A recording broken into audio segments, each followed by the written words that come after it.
All right, so we are ready for another deep dive, and this time we're tackling mentoring cultures. Ooh, I love it. Yeah, so, our listeners are really keen to figure out how to actually build a mentoring culture in their organizations. Absolutely. And luckily, we have this amazing book by Lois J. Zachary called Creating a Mentoring Culture. Such a good resource. Full of, really practical advice and actionable steps and tools. Yeah, it's a real roadmap for making mentoring just like a core part of how your workplace functions. Yeah, not just like an afterthought. Exactly. But before we get too far ahead of ourselves, Zachary actually compares building a mentoring culture to like the choreography of an airport. Really? Which I thought was fascinating. But before we get to those fun analogies, let's start with the basics. Sure. What even is a mentoring culture? Yeah. And how is it different from just having like a mentoring program? Right. That's a really important distinction because Yeah. it really is more than just setting up a program. A true mentoring culture, it's like woven into the very fabric of how an organization operates. So it influences how people learn, how they grow, how they connect at every level. So it's like ingrained in the DNA of the company. Exactly. Yeah. It's not just like a one-off initiative. Yeah. It's an ongoing process, Got it. And to really illustrate this, Zachary introduces us to these 3 different fictional companies in the book. Okay. And the first one she calls Ideal Organization. And as you can probably guess, they kind of exemplify what a successful mentoring culture looks like. Right, like the gold standard. Yeah, exactly. They actually dedicate resources to mentoring. They have clear expectations for everyone involved, and they even celebrate their successes publicly, which I think is so cool. So they actually have like a system in place. Yeah. That's awesome. What about the other 2 companies? Right. So the other 2 companies, they highlight some common pitfalls. I see. So there's Alpha Organization, and they're all about individual performance, the bottom line. So mentoring isn't really a priority for them. And then there's Old School, and basically the leadership there doesn't really see the value in mentoring. Right. So any attempts to implement it just kind of fizzle out. Yeah, I could definitely see how those examples would resonate with anyone who's struggling to get their own mentoring program off the ground. For sure. Yeah, it makes those roadblocks feel very real. And that's exactly why Zachary uses them, Yeah.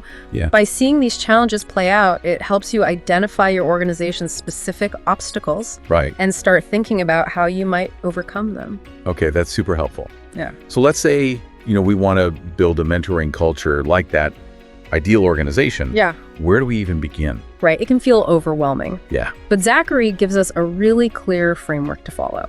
Okay. She outlines 7 key hallmarks of a successful mentoring culture. And these are kind of like the building blocks we want to focus on. Okay. So we've got alignment, accountability, communication, demand, infrastructure, leadership, and safety nets. 7 hallmarks. That seems pretty comprehensive. Yeah. But also a lot to handle. Right. So can you break down what each of those means, like in practice? Sure. Let's start with accountability. Okay. Zachary emphasizes that having clearly defined roles and responsibilities is absolutely essential. Right. You can't expect people to participate effectively if they don't know what's expected of them, Yeah, that makes sense. both as mentors and mentees. Yeah, so everyone's on the same page. Exactly. Okay, what about communication? Oh, communication is huge. Yeah. Especially when you're trying to get everyone on board with something new. Right. The book talks about using communication strategically to raise awareness about mentoring and generate genuine enthusiasm. So it's not just about sending out an email, but saying, hey, we're doing a mentoring program now. Right. It's about crafting those messages carefully Yeah. and addressing any potential resistance head on. Oh, yeah, that we've tried this before and it didn't work. Attitude. Exactly. And Zachary actually introduces this really helpful tool called the resistance pyramid, which is all about understanding and overcoming those objections. So the resistance pyramid helps you kind of break down those barriers. Yeah, it's about turning that skepticism into excitement. Okay, I like that. So we've got accountability, communication. Right. What about the role of leadership? Oh, leadership is crucial. Yeah. They need to be actively involved in the program. Okay. Not just giving it lip service, but being visible champions. Right. And role models for the behavior they want to see in others. Right. So actions speak louder than words. Exactly. If leaders aren't invested, then it sends the message that it's not really that important. Right.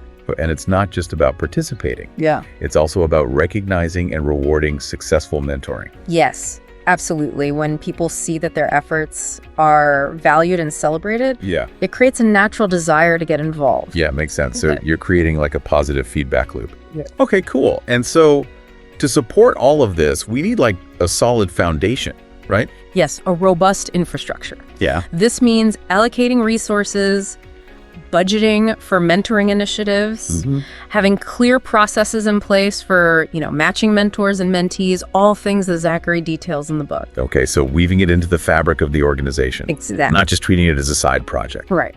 Got it. And we can't forget about safety nets. Oh, safety nets are so important. Okay. Zachary emphasizes the importance of anticipating challenges and having plans in place to address them. Okay. It's like having a safety net for a tightrope walker. I like that. Yeah, it's there to catch them if they stumble. So it's about being proactive Yes, and making sure that both the mentors and mentees feel supported exactly. throughout the entire process. Mm-hmm. Okay, this is really helpful.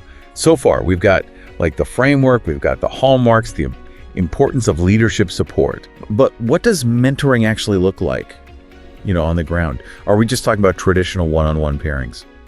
Actually, it's much more diverse than that. Okay. Zachary highlights the importance of embracing different types of mentoring Okay. to suit different needs and situations. Mhm. So we're talking about group mentoring, peer mentoring, even something called cross-cultural mentoring. Cross-cultural mentoring. That sounds interesting. Yeah, it's fascinating. What does that involve? So imagine, the incredible learning that happens when you pair people from different cultures and backgrounds. Oh, wow.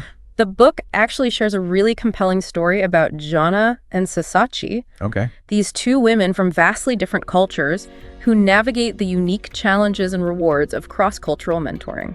I can already see how beneficial that kind of exchange would be, Absolutely. both personally and professionally. Right. It's about broadening perspectives and fostering greater understanding. Yeah. And it's a great example of how a mentoring culture can adapt to meet the diverse needs of its members. This is all really fantastic information. Yeah. I'm starting to see how our listener could actually use these ideas to start building their own mentoring program. Me too. So we covered a lot of ground. Mm. We've explored like the what of a mentoring culture. Ready to delve into the how. Let's do it. Let's get practical. All right, so we've explored like those 7 crucial hallmarks of a mentoring culture. Yeah. But now I'm eager to get into like the nitty-gritty of implementation. Okay. How do we actually turn these, kind of lofty concepts into reality?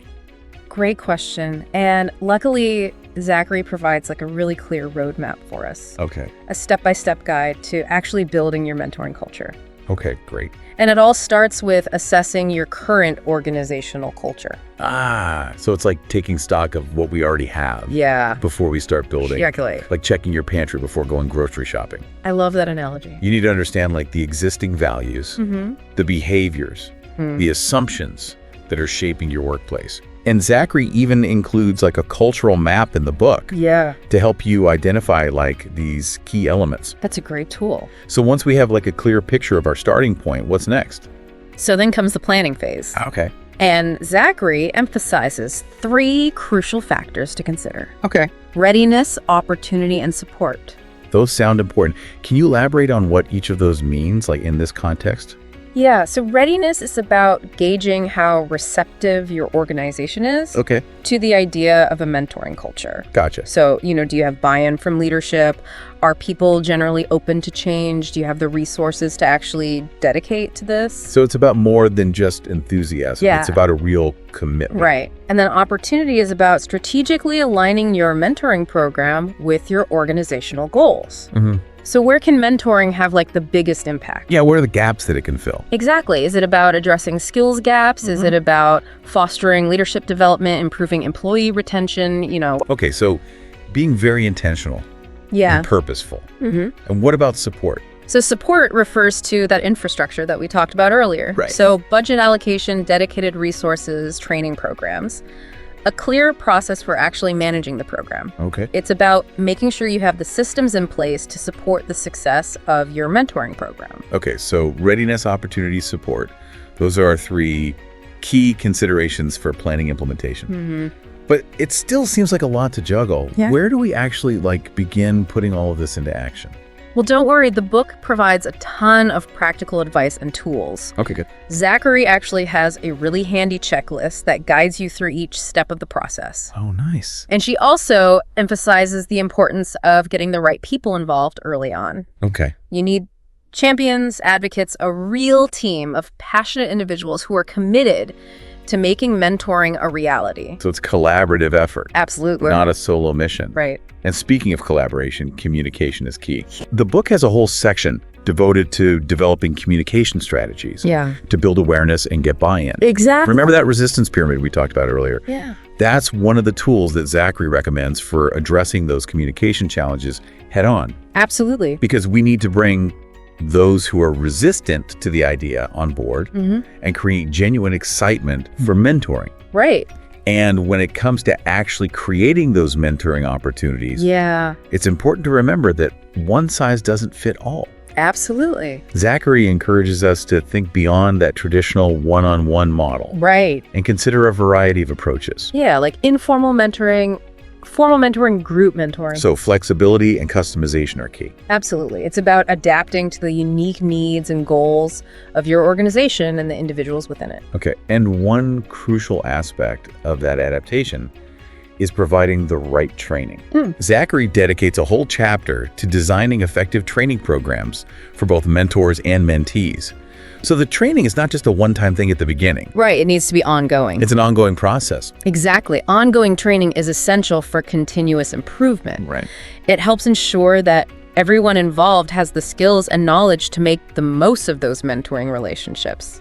Yeah, and it doesn't have to be like super formal or rigid. No, not at all. Zachary suggests things like workshops, online resources, peer coaching, even mentoring roundtables. Yeah, those are great. Mentoring roundtables. What are those? So picture a group of mentors getting together regularly to share their experiences, their challenges, their best practices. Like a support group for mentors. Exactly, helping them learn from each other and refine their skills. That's a really great idea. Yeah. I can see how those conversations would be invaluable for fostering a sense of community among the mentors. Yes. And helping them navigate, those trickier aspects of the relationship. And remember, the book isn't just about formal programs. No. Zachary encourages us to cultivate those informal mentoring relationships. Yes. That organically form within the workplace. Those are so valuable. Like those natural connections that emerge through shared interests or work collaborations. Right. But how do we encourage those informal relationships while also maintaining a structured program? Right. It seems like they might work against each other. Yeah. But actually, that's where the idea of a mentoring community comes in. Okay. It's about creating an environment where people feel comfortable seeking out mentors and offering guidance, even outside of that formal program structure. So it's about fostering a culture where mentoring is seen as a natural part of the workflow. Exactly. Not just something that happens in like designated time slots. Right. Gotcha.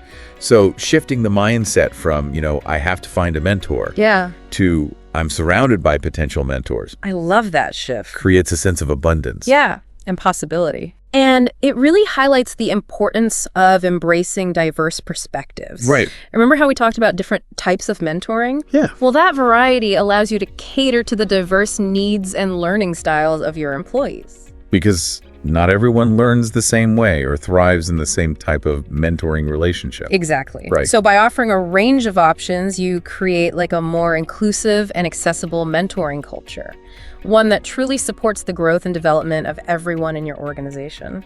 Okay, so we've explored the different types of mentoring, the importance of training, and the power of building a mentoring community. Yeah.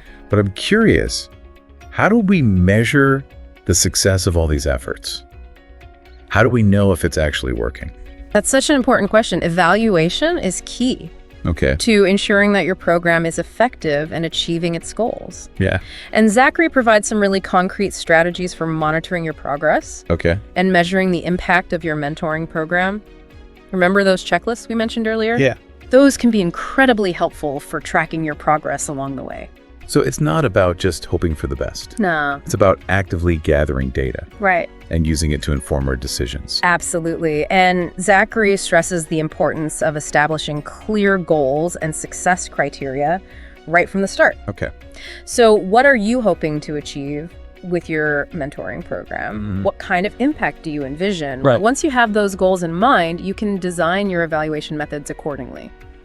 So if our goal is to, improve employee retention, for example, Yeah. we might track how many people who participate in the mentoring program stay with the company Right. compared to those who don't. Exactly.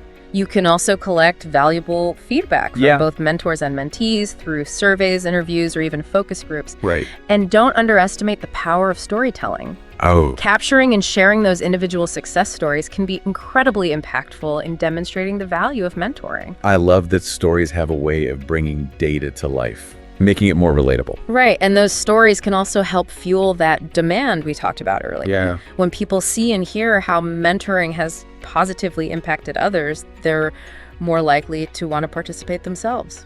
This has been so insightful. I feel like we've really given our listener a strong foundation for starting their own mentoring program. I agree. So we've covered the what and the how of creating a thriving mentoring culture. Yeah. But there's one final piece of the puzzle, the why. The why, what do you mean? We need to explore the deeper purpose behind mentoring, the heart of it. Why is it so important? Yeah. What kind of impact can it have on individuals, on organizations, even on society as a whole? Right, the bigger picture. Exactly, and that's what we'll uncover in the final part of our deep dive. I'm intrigued. I can't wait to delve into that deeper meaning. Me too. Okay, so we've covered the what and the how of building a mentoring culture, but now it's time to really dig into the why. The why, it's a crucial. Why is this all so important? Well, at its heart, mentoring is really about nurturing growth. Okay. It's about empowering people to reach their full potential, both personally and professionally. Yeah. And fostering a more connected and supportive environment for everyone. Yeah, I can see how those individual benefits translate to a stronger organization overall. Absolutely. Right? Happier, more fulfilled employees are probably more likely to contribute positively. Exactly. When employees feel valued and supported, they tend to be more engaged, more productive.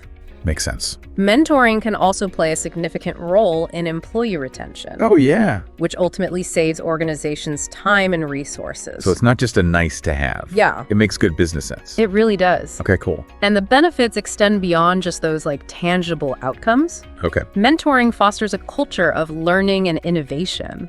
How so? Well, when people are encouraged to share their knowledge and experiences, it creates this ripple effect throughout the organization. I love that image of a ripple effect. Yeah. Each mentoring relationship becomes like a wave of knowledge and experience Exactly. that benefits everyone it touches. And as those waves spread, they can spark new ideas, new approaches, and ultimately make the organization more adaptable and resilient in the face of change. That's really cool. This makes me realize that mentoring isn't just like a one-way street. No, it's not. It's not just the mentor imparting wisdom to the mentee. Right. It's a reciprocal relationship where both parties have the opportunity to learn and grow. And that's what makes mentoring so powerful. Yeah.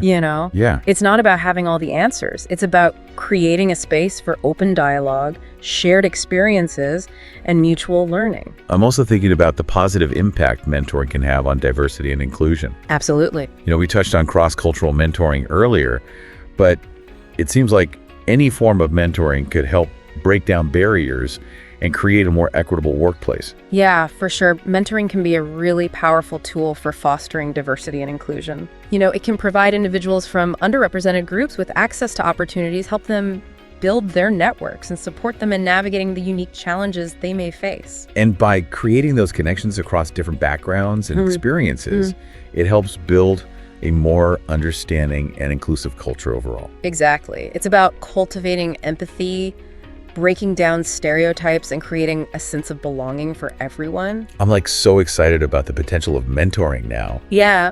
It's clearly about so much more than just individual growth or organizational success. Right. It's about creating a more equitable and fulfilling world of work. I couldn't agree more. And remember, the impact of mentoring goes far beyond the workplace. Yeah. When individuals feel empowered and supported, they carry that confidence and those skills into their communities and the wider world. It's like that ripple effect expanding outward. Exactly. Creating positive change on multiple levels. And that's why building a mentoring culture is so crucial, you know? It's about investing in our people, our organizations, and ultimately our future. Well said. I think we've given our listener a lot to think about. I agree. We've explored the how and the why of mentoring. Mm-hmm. But before we wrap up, I want to make sure they know like where to go from here. Right. What are the next steps they can take? So this deep dive is just the beginning of their journey. Right. But luckily, Zachary provides this fantastic tool in the book Okay. called the Mentoring Culture Audit. I like it already. Yeah, it's in Appendix 1, and it's basically a checklist to assess like where your organization currently stands Okay. and identify those first steps towards building a thriving mentoring culture. So it's like that pantry inventory we talked about earlier, Exactly. but specifically focused on mentoring. Right. It prompts you to ask some insightful questions about your organization's commitment to mentoring, its existing infrastructure, its communication strategies. I love how this audit encourages like self-reflection and honest assessment. Mm-hmm. It's not about judgment. It's about identifying areas for improvement and growth. Absolutely. And remember, creating a mentoring culture is a journey, Yeah. not a destination. Right. It's an ongoing process of learning, adapting, and evolving as your organization grows and changes. That's a great reminder. There will always be new challenges to address, new opportunities to explore, and new ways to deepen those mentoring relationships. Absolutely. Embrace the journey. Yeah. And be open to the transformative power of mentoring. So well said on that note. Mm-hmm. I think it's time to wrap up this deep dive. Okay. But before we go, I want to leave our listener with one last thought. Right. Remember that powerful quote from the epilogue of the book? The one about preparing for the future. Yeah. What is your next step in preparing for the future? Ooh, I love that. It's a call to action, reminding us that we all have a role to play in shaping the future we want to see. Yeah, And mentoring can be an incredibly powerful tool in making that happen. absolutely. So, dear listener, take that next step. Start building that mentoring culture. And remember, we're here to support you on that journey. That's right. Thanks for joining us on the deep dive. Yes, thank you.